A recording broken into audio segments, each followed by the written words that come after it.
只係我同三德嘅私人恩怨。少林寺專包庇鼠魔狗球。 The fists were real. The blood was real. And when Gordon Liu walked off set after the first week of shooting, nobody knew if he'd ever come back. Disciples of the 36th Chamber wasn't just a sequel, it was a rebellion. The studio wanted more of the same. The director wanted art, and the star, he wanted respect. What they got instead was a film where stuntmen broke bones, fight scenes lasted 12 hours, and one actor trained for 6 months just to lose in 30 seconds. These are 20 weird facts about Disciples of the 36th Chamber. And the bonus, let's just say the villain's wig caused more problems than his fighting style. Grab your 3-section staff. This training ground doesn't show mercy. Number 1. Gordon Liu didn't want to do it. After the success of the 36th Chamber of Shaolin and Return to the 36th Chamber, Shaw Brothers came knocking for a third film. Big money, guaranteed distribution, another chance to cement his legacy as the face of Shaolin cinema. But Liu was exhausted. The first 2 films had broken his body. Months of wire work, rooftop stunts, and brutal fight choreography had left him with cracked ribs, a torn shoulder, and knees that ached every morning. He told the studio no. They offered more money. He still said no. Then director Kar-leung called him personally, not as a boss, as a friend. He told Liu this film would be different. Smaller stakes, more comedy, less punishment. Liu didn't believe him, but he trusted him, so he signed on. And within the first week of shooting, he realized he had been lied to. The fights were just as brutal, the wire work just as dangerous. And the comedy, it only made the physical demands worse because now he had to sell pain and make it funny. Liu walked off set on day 7. The production shut down, and for 48 hours, nobody knew if Disciples of the 36th Chamber would ever finish. Number 2. Before the cameras rolled, before the script was finalized, before casting was even completed, Shaw Brothers made one thing clear to director Kar-leung: no wire work. They'd just lost a stuntman on another production. Insurance costs were skyrocketing. And the last thing they needed was another injury lawsuit threatening the entire studio. Lau agreed. He promised the fights would be grounded, realistic, and safe. Then he read the script and realized that was impossible. The film required rooftop chases, pole fighting sequences on scaffolding, and acrobatic flips that no human could perform without assistance. So Lau did what any rebellious filmmaker would do. He used wires anyway, just minimally, hidden in wide shots, disguised by quick cuts. The studio sent supervisors to monitor the set. Lau filmed those scenes at night when they weren't around. The stunt team became experts at rigging and de-rigging wire harnesses in under 5 minutes. They'd shoot the dangerous stuff in secret, then film safe coverage during the day to show the executives. When the studio finally saw the finished film, they were furious. But the fights looked incredible. And the audience didn't care about safety protocols. They cared about spectacle. Lau kept his job. The wires stayed in, and Shaw Brothers quietly updated their insurance policy. Number 3. The opening fight scene wasn't supposed to be in the movie. In the original script, Disciples of the 36th Chamber began with a training montage, showing Fong Sai-yuk's students struggling through the basic Shaolin exercises. Quiet, methodical, character building. But on the first day of shooting, the crew arrived to find the set mobbed by local martial artists. Word had spread that Shaw Brothers was filming a new kung fu epic, and dozens of fighters showed up hoping for work as extras or stunt performers. Kar-leung walked onto the soundstage, saw the crowd, and had an idea. Instead of sending them away, he staged an impromptu fight scene right there. No script, no rehearsal, just controlled chaos. He told Gordon Liu to walk through the crowd and react to whoever challenged him. The cameras rolled, fighters lunged, Liu blocked, countered, moved like water through violence. Some of the strikes were pulled, others connected. And when it was over, Lau had 20 minutes of raw footage that felt more alive than anything in the screenplay. He cut it down to 3 minutes, added it to the opening, and suddenly the film had energy from frame 1. The planned training montage got pushed to later in the film, and that spontaneous street fight became one of the most memorable sequences in the movie. Number 4. The villain's wig was cursed, or at least that's what the crew started saying after the third accident. In Disciples of the 36th Chamber, the main antagonist wore an elaborate Qing Dynasty hairstyle, a long braided queue that required a custom wig made from real human hair. It looked authentic, period accurate, and absolutely perfect, until it started causing problems. During the first fight scene, the wig caught on a prop sword and nearly scalped the actor. The next day, It got tangled in the wire rigging and suspended him upside down mid-stunt. The day after that, it fell off completely during a take, revealing the actor's modern haircut and ruining an entire afternoon of filming. The costume department tried glue, pins, industrial adhesive, even sewing it directly to a tight skull cap. Nothing worked. The wig had a mind of its own. By week 3, the actor refused to wear it between takes. He'd keep it in a box, only putting it on when the cameras were about to roll. The crew joked that the hair belonged to someone who died angry. Kar-leung didn't believe in superstitions, but even he started avoiding that wig. On the final day of shooting, they locked it in storage and never looked back. Years later, when Shaw Brothers auctioned off props and costumes, nobody bid on the villain's wig. It sold for nothing, and the buyer returned it a week later, claiming it gave him nightmares. Number 5. One stuntman trained for 6 months just to lose a fight in 30 seconds. His name was Xiao Ho, a rising martial artist who had worked on a few Shaw Brothers productions, but never in a starring role. When he heard Disciples of the 36th Chamber was casting, he saw an opportunity. He wanted a featured fight scene, something that would showcase his skills and launch his career. So he trained obsessively, 6 days a week, 8 hours a day, perfecting his forms, his timing, his screen presence. He learned weapons work, studied wire techniques, and even hired a choreographer to help him design a signature move. When he finally auditioned, Kar-leung was impressed. He cast Xiao Ho immediately, promising him a spotlight moment. Xiao showed up on set expecting a 5-minute duel, a back-and-forth showcase where both fighters looked good. Instead, Lau handed him a script revision. His character would challenge Gordon Liu. They'd square off, and Liu would defeat him in one move. Total screen time, 30 seconds. Xiao was devastated. He argued, he pleaded, but Lau explained the purpose. The scene wasn't about him. It was about showing how far Fong Sai-yuk had come, how effortlessly he could now dispatch opponents who would have been threats earlier in the series. Xiao performed the scene. He fell dramatically, and that 30-second loss became his calling card, leading to bigger roles later because directors saw he could sell defeat as convincingly as victory. Number 6. The famous pole fighting sequence almost didn't happen because the poles kept breaking. In traditional Shaolin training, students use wooden staffs made from white wax wood, a dense, flexible material that can withstand impact without splintering. But Shaw Brothers couldn't source enough authentic white wax wood poles for the film. They were rare, expensive, and the suppliers couldn't deliver on the production timeline. So, the prop department improvised. They used bamboo, cheaper, available, and it looks similar on camera. The problem? Bamboo snaps. During the first rehearsal, 3 poles shattered within minutes. Stuntmen were left holding broken sticks, sharp splinters flying everywhere. One piece hit a camera operator in the arm. Production shut down while they figured out a solution. The prop team tried reinforcing the bamboo with metal rods, wrapping them in tape, even coating them in resin. Nothing worked.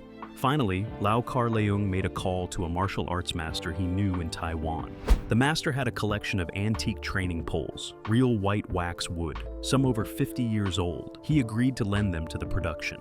They arrived 2 days later, and the difference was immediate. The poles flexed, absorbed impact, sang when they struck each other. The pole fighting scene was completed in one long afternoon.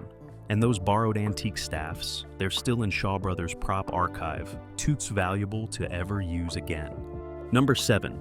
Gordon Liu performed every fight without a stunt double, but he couldn't do the falls. It wasn't a question of pride or ability, it was physics.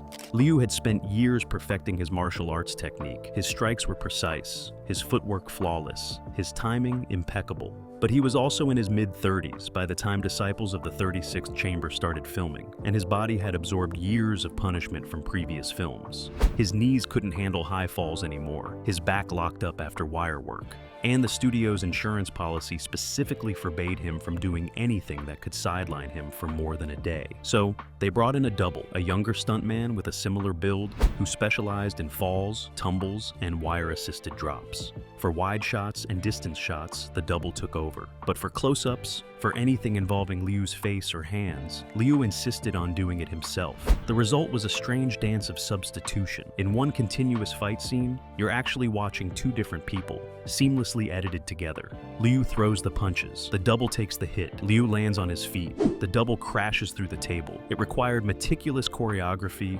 matching costumes, and careful camera angles. But it worked. On screen, it looks like one man doing impossible things. In reality, it was two men sharing the burden of making magic look effortless. Number 8. The training hall set was built in 5 days and fell apart in 3. Shaw Brothers was notorious for its efficient set construction. They had crews who could build elaborate temples, villages, and palaces in under a week. For disciples of the 36th chamber, they needed an authentic-looking Shaolin training hall, complete with wooden floors, practice equipment, and architectural details that matched the period. The art department designed it, the construction crew built it, and it looked perfect until the first fight scene. The moment Gordon Liu and a dozen stuntmen started performing choreographed combat, the set began to disintegrate. Floorboards cracked under the weight of synchronized stomps. Support beams shifted when fighters crashed into walls. Practice dummies toppled over because they weren't properly anchored. By the end of day 1, half the set was unusable. The crew worked overnight, reinforcing everything, adding hidden supports, replacing broken pieces. Day 2 went better, but the set was still fragile. And by day 3, it was clear they needed to rebuild from scratch. Kar-leung was furious. He'd lost 3 days of shooting. The producers were furious. They'd wasted money on materials, but the construction crew remained calm. They said the original design looked good, but wasn't built for the kind of punishment a kung fu film requires. So they tore it all down and rebuilt it properly, this time with steel reinforcements hidden inside the wood. The new set lasted the rest of production without a single problem. Number 9. There's a brief moment in the film where Fong Sai-yuk accidentally kicks a chicken, and the bird goes flying across the courtyard. It's a quick sight gag, a moment of physical comedy in the middle of a tense scene. What you don't see is that the chicken was trained. For weeks before filming, an animal wrangler worked with a roster of chickens, conditioning them to react on cue, to flap dramatically when touched, to run in specific directions when prompted. The production went through 7 different chickens before finding one that could perform the stunt convincingly. The chosen bird was named Bruce, named after Bruce Lee as a joke. And Bruce the chicken was a professional. He hit his marks, timed his flapping, and even seemed to understand when the camera was rolling. The day they filmed the scene, Bruce performed perfectly on take 1. He ran, he flapped, he tumbled in a controlled roll that looked painful but was completely harmless. The crew applauded. Kar-leung wanted to move on. But Gordon Liu asked to do another take. He thought he could sell the kick better. They did 5 more takes, and every single time, Bruce delivered. By the end of the day, that chicken had earned the respect of everyone on set. After filming wrapped, the Wrangler retired Bruce from stunt work. He lived out his days on a farm, reportedly unbothered by humans and still prone to dramatic flapping whenever anyone walked by. Number 10. The most brutal fight in the film wasn't between Gordon Liu and the villain. It was between 2 stunt coordinators who disagreed about choreography. Kar-leung had a specific vision for how martial arts should look on screen. Realistic, grounded in traditional forms, honoring the techniques passed down through generations. But Shaw Brothers had recently hired a younger choreographer from Hong Kong who specialized in wire-heavy, acrobatic, modern kung fu. The studio wanted that contemporary flash. Lau wanted classical authenticity. For 3 weeks, the 2 men argued, in rehearsals, in production meetings, on set in front of the entire cast and crew.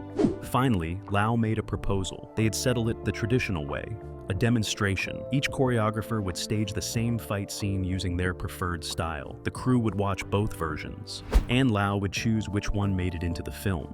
The younger choreographer went first. Wires, flips, spinning kicks, camera tricks. It looked like a video game, flashy and fast. Then Lau's version. No wires, minimal cuts, just 2 fighters trading real techniques in real time. When it was over, the set was silent. Even the younger choreographer nodded. Lau's version made the final cut, and every fight scene after that followed his philosophy.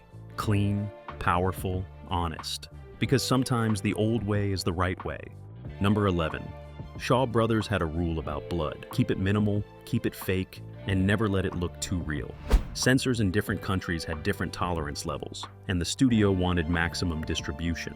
But Kar-leung hated fake blood. The bright red syrup looked ridiculous on camera, like paint instead of injury, so he experimented. He mixed darker pigments, added texture, tested different consistencies until he found something that looked authentic under the studio lights. The censors never noticed. What they did notice was how much of it there was. In one fight scene, a character takes a sword strike across the arm. Lau wanted the wound to matter, to show consequence. He used his custom blood mixture liberally, too liberally. When the film went to the ratings board, they flagged the scene as excessively violent. Shaw Brothers was given a choice: cut the blood or accept a restricted rating that would kill their box office and family markets. Lau refused to cut. He argued that sanitizing violence made it seem consequence-free, that showing blood actually discouraged real-world imitation by revealing the cost. The studio wasn't interested in philosophy. They brought in editors and digitally reduced the blood in post-production, frame by frame. It took 3 weeks and cost a fortune. When Lau saw the final version, he barely recognized his own work. But the film kept its rating, and years later, when the uncut version leaked to collectors, fans realized what they'd been missing. The blood made it real. Number 12. There's a scene where Gordon Liu meditates under a waterfall, a classic image of martial arts discipline and spiritual focus. Peaceful, serene, the perfect movie moment, except the waterfall was freezing. It was early spring when they filmed the sequence, and the water source was a mountain stream that hadn't warmed up yet. The temperature was barely above freezing. Liu sat under that cascade for 11 hours across 2 shooting days. Between takes, crew members would wrap him in heated blankets. But the moment cameras rolled, he was back under the water. His teeth chattered, his lips turned blue. And Kar-leung kept pushing for one more take, adjusting the lighting, changing camera angles, searching for the perfect shot. By the end of the first day, Liu was hypothermic. The medic on set insisted he go to the hospital. Liu refused. He said if they stopped now, they'd have to rebuild the setup and do it all again another day. Better to finish it now. So they brought in portable heaters, positioned them just out of frame, and Liu powered through. The second day was worse. His body was already compromised, his muscles stiff from the previous day's exposure. But he never complained, never asked Lau to hurry. He just sat there, meditating, while ice-cold water pounded his head and the shoulders. When they finally wrapped the scene, Liu didn't move for 20 minutes. He just sat there, wrapped in blankets, staring at nothing. Someone asked if he was okay. He smiled and said, "Now I understand why Shaolin monks do this." Number 13.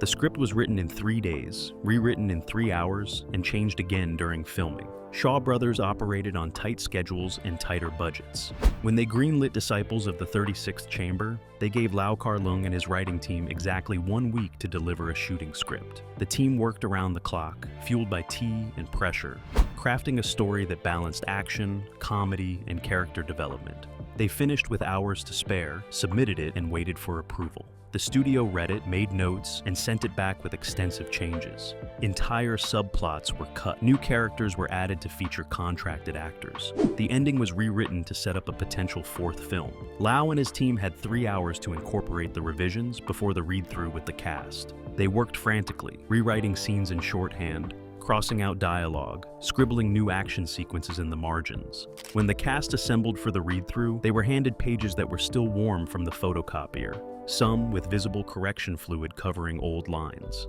Gordon Liu looked at his revised script and realized his character's motivation had completely changed. The comedic sidekick was now a romantic interest. The training sequences had been condensed to make room for a fight in a restaurant, and the climactic battle now took place on a boat instead of a temple. Actors exchanged confused looks, but there was no time to discuss it. Filming started the next day, and as shooting progressed, Lau continued changing scenes on the fly, adapting to locations, actor suggestions, and his own evolving vision. Number 14.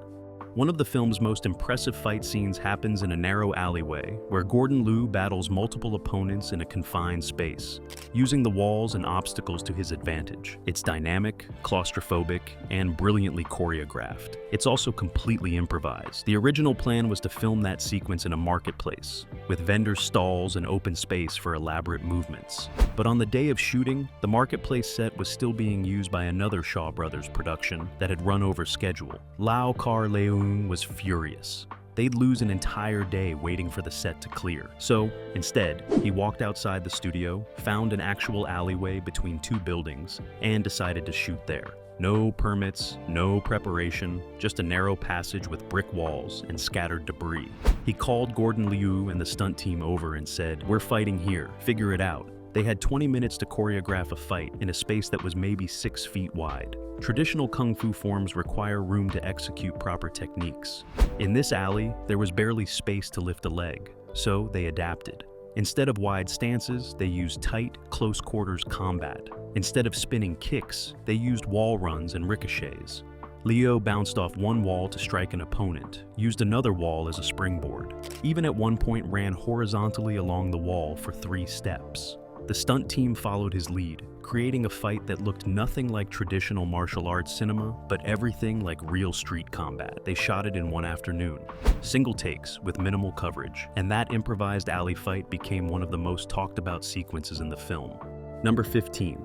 Every Shaw Brothers production had a good luck ceremony before filming began, a traditional ritual involving incense, offerings, and prayers for a safe shoot. Kar-leung took it seriously. He'd lost colleagues to on-set accidents, seen productions derailed by injuries and bad fortune. So, on the first day of Disciples of the 36th Chamber, he insisted on a proper ceremony. The entire cast and crew assembled. A Buddhist monk was brought in to bless the set. Incense was lit. Offerings of fruit and wine were placed on an altar, and everyone bowed 3 times, asking for protection and success. It was solemn, respectful, deeply meaningful, until someone's phone rang. This was 1985. Mobile phones existed but were rare, expensive, and the size of bricks. Only one person on set owned one, the producer, and he had forgotten to turn it off. The phone's shrill electronic ring cut through the ceremony like a knife. The monk paused mid-prayer. Everyone froze. The producer fumbled with the massive device, trying to silence it, but couldn't figure out which button to press. It rang and rang and rang. Finally, he just ran off set, still holding the phone, his voice echoing from outside. "Hello? No, I can't talk right now." The crew tried to maintain composure, but someone laughed, then another. Within seconds, everyone was cracking up, even the monk. The ceremony continued, but the solemnity was broken. Later, crew members joked that the phone call was actually good luck, a sign that the old ways and new technology could coexist. When the film wrapped without major injuries, they credited the blessed mobile phone. Number 16. Gordon Liu's most difficult scene wasn't a fight, it was a monologue. Near the end of the film, his character delivers a speech about the true meaning of martial arts, about discipline over violence, wisdom over strength. On paper, it was inspiring, philosophical, exactly the kind of moment that gives depth to an action film. But Liu couldn't get it right. He was a physical performer, not a dramatic actor. His strength was in movement, in expressing emotion through martial arts rather than words. So, when Kar-leung called for the monologue scene, Liu struggled. Take after take, the words felt forced, unnatural. He'd stumble over lines, lose his pace, or deliver them with all the emotion of reading a phone book. Liu tried different approaches. He had Liu walk while speaking, then sit, then practice the speech alone for an hour. Nothing worked. By the 20th take, everyone was frustrated. The crew was tired, the light was fading, and Liu felt like he was failing. Then Liu did something unexpected. He told Liu to forget the script. Just speak from the heart about why he did Kung Fu, why it mattered to him personally. Liu took a breath, and when the camera rolled, he spoke. Not the scripted words, but his own truth. He talked about his training, about the masters who taught him, about the responsibility he felt to honor their tradition. It wasn't polished, it wasn't what the writers intended, but it was real. Liu kept most of it. The final scene uses Liu's improvised words, slightly edited, raw and genuine, and it became the emotional core of the entire film. Number 17. The film's score was supposed to be traditional Chinese opera music, the dramatic orchestral sound Shaw Brothers used in most period films. A veteran composer on contract submitted his work. The studio approved it. Everything was set. Then Kar-leung heard it and hated it. Too heavy. Too serious for a film with comedic elements and a lighter tone. But changing composers this late was expensive and complicated. So, Liu proposed using music from the Shaw Brothers archive, existing scores from previous films that could be repurposed. It would save money and give him the exact sound he wanted. The studio agreed, mainly because it was cheaper. Liu spent a weekend listening to hundreds of tracks from Shaw's massive music library. He pulled cues from different films, stitching together a Frankenstein soundtrack from a dozen different sources, but somehow it worked. The music gave the film an eclectic, unpredictable energy that matched its tone perfectly. Number 18. There's a running joke in the film where a background character repeatedly tries to eat a bowl of noodles, but keeps getting interrupted by fights, urgent messages, and chaos. He never gets a single bite. That joke wasn't in the script. It was added by an extra, a local actor trying to break into film who decided to give his background character a story. He brought a prop bowl and chopsticks from home. Every time he appeared in a scene, he'd be trying to eat, only to have something interrupt him.